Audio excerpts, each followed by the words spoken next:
Je vous propose dans cette vidéo l'exercice numéro 4 du concours GPI Polytech 2017. Donc exercice sur la géométrie dans l'espace, très classique. Donc vraiment, ça nous permettra de réviser tout le cours.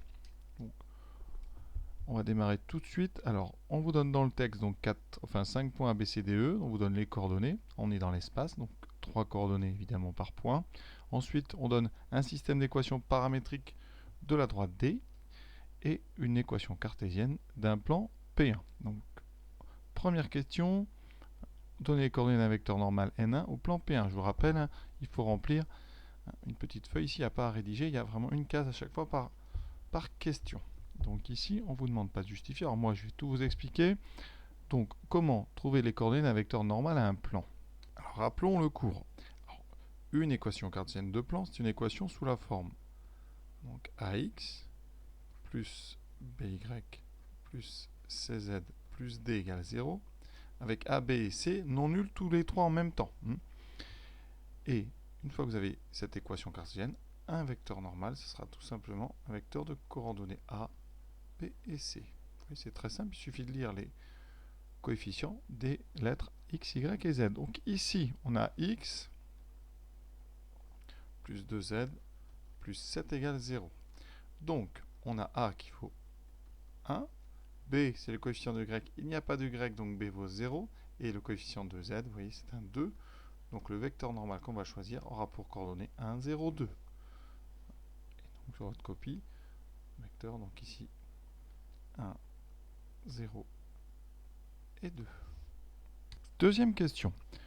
On est donc sur la question avec I, le milieu du segment AB. Montrez que I appartient au plan P1.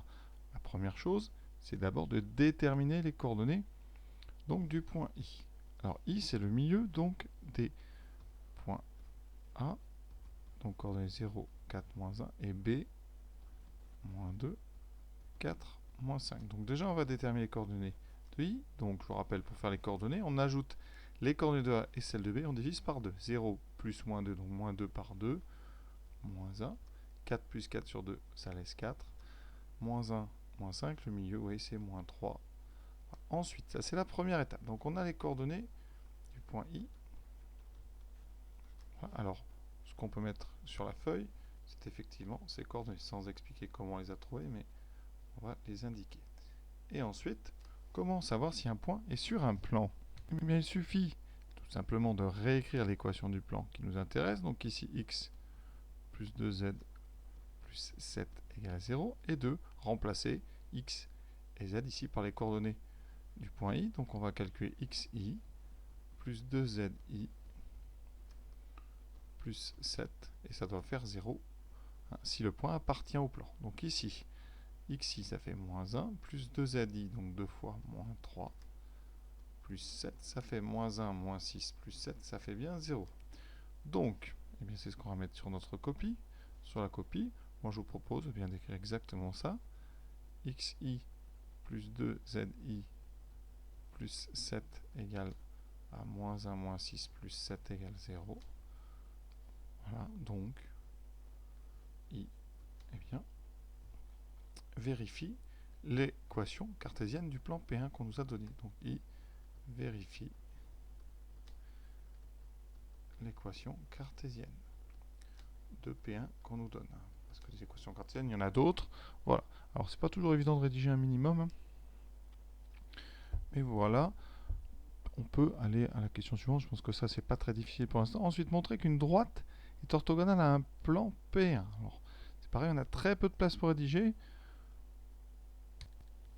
Il faut juste savoir que pour qu'une droite AB soit orthogonale à un plan P1, il faut vérifier que eh bien, le vecteur AB est collinaire au vecteur normal. C'est-à-dire que votre droite, si elle est orthogonale, il suffit de faire un petit dessin.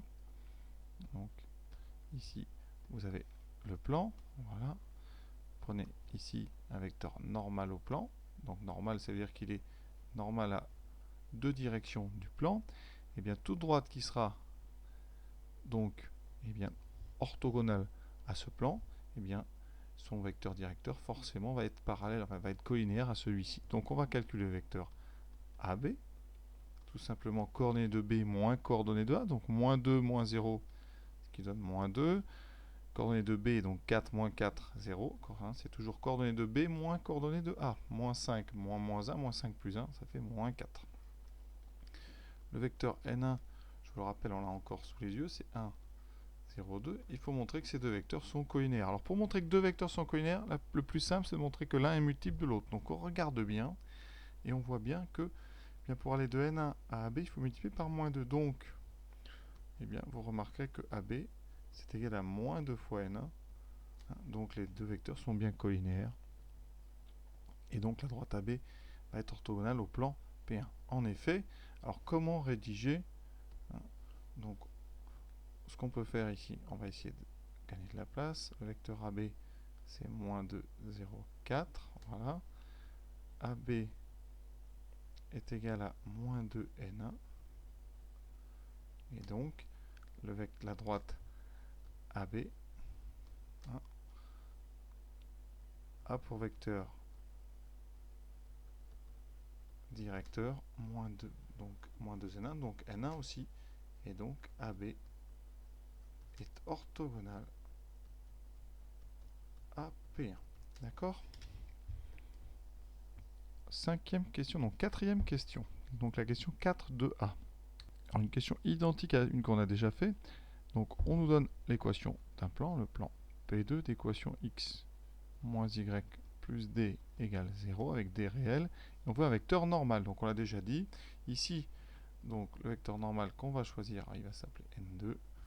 Ici, il faut le coefficient de x, donc 1, le coefficient de y, moins 1. Et là, il n'y a pas de z, donc ça sera 0. Donc sur la copie, on indique, voilà, rien de plus que 1, moins 1 et 0. Jusque-là, c'est un exercice assez facile. Maintenant, donc, il faut déterminer la valeur de D pour qu'un point J, dont on donne les coordonnées, appartienne au plan P2. Donc là, c'est très simple aussi. On va remplacer dans l'équation du plan P2 x et y et z par les coordonnées de J, et il faut que ça donne une égalité vraie. Donc, il faut que ça fasse bien 0.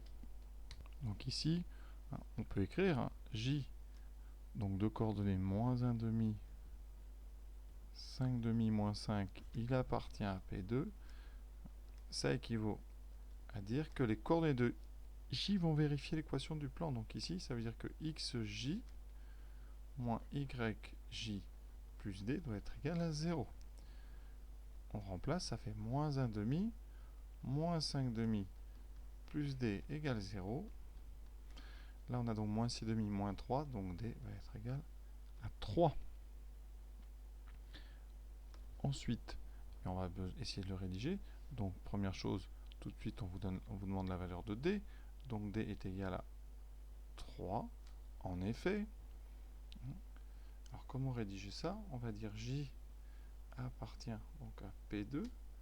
Ça équivaut donc à xj moins yj plus d égale 0. Voilà, ça rentre. Et en dessous, on aura la place pour faire le calcul. Donc, ça équivaut à moins 1 demi, moins 5 demi, plus d égale 0. Et donc d égale 6 demi, c'est-à-dire d égale 3. Question suivante, très simple, déterminer les coordonnées d'un vecteur. Alors, je vais le rappeler, comme ça, je l'ai déjà fait tout à l'heure pour les vecteurs AB. On écrit les coordonnées de C et de D. Voilà. Et pour avoir les coordonnées du vecteur, donc CD, il faut les coordonnées de D moins les coordonnées de C. Donc ici, 1 moins 1, 0. 0 moins 1, moins 1, moins 4, moins 5, ça fera moins 4, plus 5, ça fera 1. Donc les coordonnées du vecteur CD, c'est donc 0, moins 1 et 1. Et maintenant, on demande les coordonnées d'un milieu. On a déjà fait, on va le refaire tranquillement. Alors, on a encore les coordonnées qui sont affichées, donc je vais tout de suite le faire ici. Donc, coordonnées d'un milieu. Alors, il faut prendre les coordonnées de C plus les coordonnées de D divisées par 2. 1 plus 1. Alors, quand c'est les mêmes, vous pouvez réécrire tout de suite. Mais sinon, vous faites 1 plus 1 divisé par 2, ce qui fait bien 1. 1 plus 0 divisé par 2, 1 demi. Et moins 5, moins 4, donc moins 9 divisé par 2, donc moins 9 demi. Alors là, il n'y a vraiment rien de difficile. C'est l'exercice qu'il fallait faire. Celui-là, vraiment, 1 demi, moins 9 demi. D'ailleurs, vous voyez, on vous demande, il n'y a pas la place pour justifier. C'est juste ou pas. Donc voilà pour cette première partie, on va dire, du sujet Très simple. Alors, on cherche l'équation d'un plan P3 qui est orthogonal à la droite CD, dont je rappelle le vecteur directeur. Si c'est CD, on a trouvé ça tout à l'heure 0, moins 1. Ensuite, K, les coordonnées, je les ai rappelées ici. Et vous voulez une équation cartésienne de ce plan. Donc, il est orthogonal à CD. D'après le cours, eh bien, puisqu'on a un vecteur normal à P3, les coordonnées de ce vecteur normal, ce sera les coefficients des trois variables x, y, z. Donc ici, on aura 0x, moins 1, donc moins y, plus z. Voilà, il reste à déterminer le plus d, hein, d étant un réel, qu'on détermine grâce à l'appartenance d'un point. Ici, c'est le point K.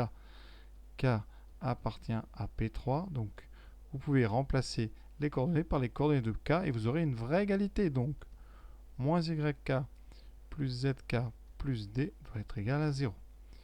Alors, on remplace YK, c'est 1, donc ça fait moins 1. ZK, pardon, YK, c'est pas 1, c'est l'autre, c'est 1 demi. Donc, moins 1 demi, on fait très attention. ZK, c'est moins 9 demi. Voilà. Plus D égale 0.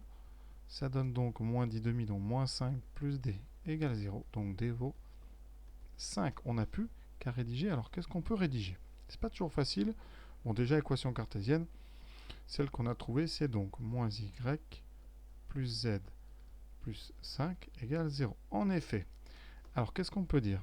On peut dire que CD de coordonnées 0, moins 1 est normal à P3, puisqu'il est directeur de la droite D et que D est orthogonal à ce plan. Donc, de ça, on peut en déduire une équation cartésienne sous la forme moins y plus z plus d égale 0, avec d qui est un réel à déterminer. Ensuite, K, il appartient à P3. Donc là, vous répétez ce que j'ai dit. Ça équivaut à dire que moins YK plus ZK plus D égale 0. On remplace. Vraiment, on va recopier ce que j'avais écrit. Moins 1 demi, moins 9 demi, plus D égale 0. Donc D égale ici plus 5. Donc voilà, ça donne bien 5. On a fait le travail. Donc on passe à la question suivante. La 4 ici 4a justifie que P2 et P3 sont séquents. Alors cette question elle est un petit peu plus longue parce qu'on a deux choses à faire. D'abord montrer que les plans sont séquents et ensuite montrer que leur droite d'intersection c'est la droite D. Alors la première chose à faire je crois que c'est de regarder les vecteurs normaux. Alors les vecteurs normaux donc P2, un vecteur normal de P2 c'était N2. Alors je vous rappelle, je vais aller le rechercher, on l'a déjà fait et ensuite il faudra avoir le vecteur normal de P3. Alors P3 on vient de le faire, c'est le vecteur CD de coordonnées, hein, ici 0, moins 1, 1. Alors, le vecteur normal de P2, c'était le vecteur N2, c'était 1, moins 1, 0. Alors, première chose à faire, c'est de vérifier que ces deux vecteurs ne sont pas collinaires. Donc, pour ça, petit produit en croix. 1, moins 1, on écrit les deux premières coordonnées. Petit produit en croix. Ici, ça fait donc moins 1 va être différent de 0. Donc, N2 et CD sont non collinaires. Comme ce sont les deux vecteurs normaux, ça veut dire que les deux plans P2 et P3 ne sont pas parallèles. Donc, P2 et P3 non parallèles, ça veut dire qu'ils sont séquents, donc séquents selon une droite. Deux plans non parallèles sont séquents selon une droite. Alors maintenant, il reste à vérifier que cette droite, c'est la droite D. Donc, qu'est-ce qu'on va faire? Eh bien, on va vérifier que D, donc maintenant, c'est juste, montrons que D, cette droite, donc D, eh bien, elle est incluse dans P2. Et il faut montrer que D est inclus dans P3. Comme si on aura trouvé une droite qui est dans les deux, ça sera donc l'intersection. Comment vérifier qu'une droite est dans un plan? Alors, ça peut être très difficile, sauf qu'ici, on a à chaque fois pour les deux plans une équation cartésienne et on a une représentation paramétrique de cette droite. Donc on va, eh bien, on peut dire grosso modo qu'on va prendre la représentation paramétrique et on va la mettre à l'intérieur des équations cartésiennes pour vérifier que c'est toujours vrai. Donc je m'explique. Donc voilà les deux équations qu'on a de P2 et P3. Et on a, vous voyez, à gauche ici, hein, sur le texte, ça c'est le texte du début, une représentation paramétrique de D. Donc je vais remplacer x, y et z par leur expression en fonction de k. Donc j'obtiens, je vais donc calculer x moins y plus 3. Ça fait moins 3 plus k, ça c'est x, plus k plus donc moins y, donc j'ai moins k, plus 3. Je regarde, les 3 disparaissent, les k aussi ça donne 0. Donc voyez que quel que soit k, les points de coordonnées, donc ici, moins 3 plus k, k moins 5 plus k, vérifie l'équation de P2, donc la droite D, eh bien, elle est incluse dans P2, puisque pour tout k, eh bien, les relations est vérifiée. Maintenant, on remplace dans l'équation de P3, moins y moins k plus z, donc plus moins 5 plus k, plus 5, on regarde, ça fait moins k, moins 5 plus k plus 5, et vous voyez, ça fait 0. Donc D est aussi inclus dans P3. Donc, par conclusion, D, c'est l'intersection de P2 avec P3. Alors la case ici n'est pas très grande. Donc, qu'est-ce qu'on peut mettre dans une case si petite? Premièrement, on peut dire que N2 et CD sont non collinaires. Alors, vous ne mettez pas les calculs. Voilà, on dit juste non collinaires. Donc, P2 et P3 sont non parallèles. Donc, ils sont séquents. Ensuite, on va indiquer juste ces calculs parce qu'on n'a pas beaucoup de place. Donc ici, je vous propose juste de réécrire moins 3 plus k moins k plus 3 est égal à 0, hein, quel que soit k. Donc D2 est inclus, pardon, pas D2, D est inclus dans P2. Et ensuite, on a la même chose, moins k moins 5 plus k plus 5 est égal à 0. Donc D est inclus dans P3. Donc D est inclus dans P2 inter P3. Et donc, eh bien, donc D, c'est bien égal à l'intersection des deux plans, puisqu'on a dit que P2, ici, du mot séquent, hein, ici, on en déduit que D2, que P2 inter P3 est une droite. D'accord? C'est ça qui est important. Et vous avez trouvé une droite qui est à l'intérieur de cette intersection, donc D, c'est bien la droite intersection. La question suivante, donc, c'est montrer qu'une droite, donc la droite découpe le plan P1 au point E. Donc là, eh bien, on va utiliser l'équation cartésienne qu'on nous a donnée du plan P1. X plus 2z plus 7, vous voyez, elle est encore dans le texte ici. Vous voyez, ici. Et ça, eh bien, je vais faire intersection avec le système qui est juste au-dessus. Donc, eh bien, ça veut dire qu'on va résoudre quoi? On va, eh bien, montrer, enfin, chercher à calculer la valeur de k, telle que, donc, moins 3 plus k, ça c'est x, plus 2 fois z, alors z, c'est moins 5 plus k, plus 7 égale 0. On doit trouver la valeur de k, donc ça fait, alors on va prendre la place, moins 3 plus k, moins 10, moins 2k, non, plus 2k, plus 7 égale 0, donc des k j'en ai 3. Ensuite, moins 13 plus 7, ça fait moins 6, donc égal à 6. K est égal à 2. Alors, de k égale 2, maintenant, on va pouvoir trouver. En réinjectant dans le système, ça veut dire que x, ça fera moins 3 plus 2. Donc, moins 1. Y, c'est donc k, donc 2. Et donc z, c'est donc moins 5 plus 2, c'est donc moins 3. Est-ce que c'est le point E? Effectivement, hein, on a bien ici les coordonnées du point E, moins 1, 2, moins 3. Vous voyez dans le texte en haut. Donc, qu'est-ce qu'on a fait? On a résolu le système, on a trouvé une seule solution. Hein. Donc, eh bien, forcément, D inter P1, eh bien, cette intersection, elle est réduite au point E tout seul. Voilà. Pour la rédaction, pas facile, encore une fois, il n'y a pas beaucoup de place. Vous écrivez le système, vous le résolvez assez rapidement, k égale 2, et vous mettez, alors, on reconnaît les coordonnées de E. Si vous avez un peu plus de place, vous en écrivez un peu plus, donc voilà. L'important, c'est que vous ayez bien compris. Alors attention à ne pas juste vérifier que E est dans la droite, parce que si vous vérifiez juste que E est dans le plan et dans la droite, vous aurez montré que E fait partie de l'intersection de la droite et du plan. Vous n'avez pas montré que l'intersection est réduite au point E. La droite pourrait très bien être entièrement inclue dans le plan P. Donc, si vous utilisez cette méthode de vérification, il faudra bien vérifier aussi que la droite D n'est pas inclue dans le plan P. Voilà. On peut continuer maintenant, on est sur des coordonnées de vecteurs, donc ça, la question suivante, rien de difficile. La question d'après, c'est donner des distances. Donc là, c'est pareil, ça, vous savez très bien faire. On va commencer tranquillement par le vecteur EA.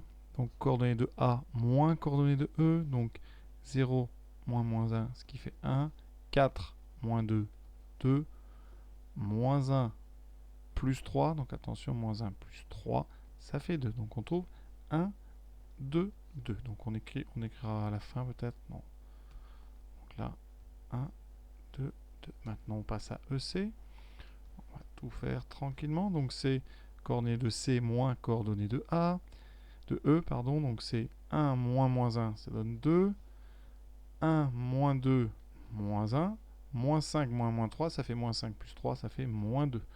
Donc la réponse 2, moins 1, moins 2. 2, moins 1, moins 2. On continue, un petit peu répétitif, mais bon. On fait maintenant E, B. Coordonnées de B, moins coordonnées de E. Moins 2, moins moins 1, donc moins 2 plus 1, moins 1. 4, moins 2, 2. Moins 5 plus 3, moins 2.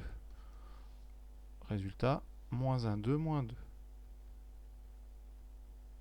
Il nous reste le dernier, ED. Donc toujours la même formule, coordonnées de D moins coordonnées de E. 1 moins 0, non 1 pardon, moins moins 1, ça fait 2. 0 moins 2, moins 2. Moins 4 plus 3, moins 1. Donc 2, moins 2, moins 1. Maintenant, on nous demande de calculer des longueurs. On a les vecteurs, donc c'est très simple. Je vous rappelle que si on a un vecteur U de coordonnées A, B, C, la norme de U, c'est donc la racine carrée de A2 plus B2 plus C2. Donc quand on a un vecteur EA, si on veut la norme de A, eh bien ça nous donnera la longueur EA. Donc c'est juste une racine carrée de somme de 3 carrés. 1 plus le carré donc de 2, ça fait 4 plus 4. Ça fait racine de 9, ça fait donc 3. On va faire EB. Alors EB, eh bien c'est la racine carrée. Cette fois-ci, il y a les mêmes nombres, mais avec des moins. Donc comme c'est au carré, ben, moins 1 au carré, ça fera 1. Plus le carré de 2, plus carré de moins 2 qui fait 4 aussi, ça donne 3. Pour EC, eh bien on a 1, 2, 1, moins 2, 1, moins 1. Donc vous voyez, c'est pareil, ça fera 4 plus 1. À chaque fois, c'est les mêmes nombres qu'on met au carré, au signe près. Donc pour ED, EC, voilà, tout est pareil. Donc on vous demande de rédiger. Alors vous donnez ici EA égale 3, 3, 3. On vous demande juste de détailler le calcul pour ED. Donc on va le détailler. Ça fera racine carrée. Donc de 2 au carré plus moins 2 au carré plus moins 1 au carré. Donc racine carrée de 4 plus 1. Racine de 9. Ça donne 3. Alors, en déduire que les points BCD appartiennent à une sphère S. Alors, une sphère, qu'est-ce que c'est? Alors, un cercle, vous savez, dans le plan, un cercle de centre oméga de rayon R. Donc, si un point appartient à un cercle, eh bien, ça signifie tout simplement que la distance entre le centre et le point vaut le rayon. Si on prend dans le plan, on obtient ce qu'on appelle donc un cercle. Si on prend la même définition, mais dans l'espace, donc ici on mettra une sphère, on mettra plutôt un S, on obtient la définition d'une sphère. Donc, pour vérifier qu'un point est sur une sphère, il faut calculer un rayon et vérifier qu'il est le bon. Donc ici, qu'est-ce qu'on a? On va considérer donc soit la sphère, donc on l'appelle S, la sphère de centre E et de rayon 3. Eh bien, qu'est-ce qu'on a? On a EA qui vaut 3, donc A appartient bien à la sphère. On a EB qui vaut 3 aussi, EC qui vaut 3 et ED qui vaut 3. Donc, à chaque fois, les points A, B, C, D sont à 3 du point E, qui est le centre de la sphère. Donc, A, B, C, D, E sont donc dans, ou sur, plutôt sur la sphère de centre E de rayon 3. Voilà, qu'est-ce qu'on peut rédiger là? Je ne sais pas trop parce qu'il n'y a pas grand-chose. Donc, vous dites juste la sphère a ça pour centre E et pour rayon 3. En effet, bien vous rappelez que EA est égal à EB, est égal à EC, est égal à ED. Tous valent 3, donc c'est la définition d'une appartenance à une sphère. Maintenant, on vous demande l'équation cartésienne d'une sphère. Alors là, c'est très simple. Il faut l'avoir fait une fois, mais il n'y a rien de difficile. Je vais reprendre ma définition en haut avec les longueurs. Donc on va dire quoi? Qu'un point M de coordonnées, on va les mettre en ligne pour faire bien. Donc coordonnées X, Y, Z appartient à la sphère de centre E et de rayon 3. Ça équivaut à dire que la distance donc, entre E et M, c'est-à-dire EM, vaut 3. Alors, comme dans M, il y a des racines carrées, on va mettre au carré, puisqu'on n'a que des nombres positifs. Quand on a A égale B et que A et B sont positifs, ça équivaut à A carré égale B carré. Donc ici, EM carré doit valoir 9. Voilà. Et on va juste traduire le vecteur EM.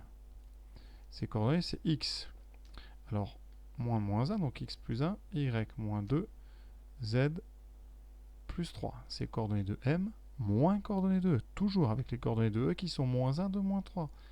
Voilà, ça veut dire que la longueur EM, eh bien, au carré, comme ça on n'a pas la racine, ça sera X plus 1 au carré, plus Y moins 2 au carré, plus Z plus 3 au carré. Donc ici, eh bien, on obtient tout simplement X plus 1 au carré, plus Y moins 2 au carré, plus Z plus 3 au carré est égal à 9. Et c'est ça qu'on appelle une équation cartésienne de la sphère de centre E de rayon 3.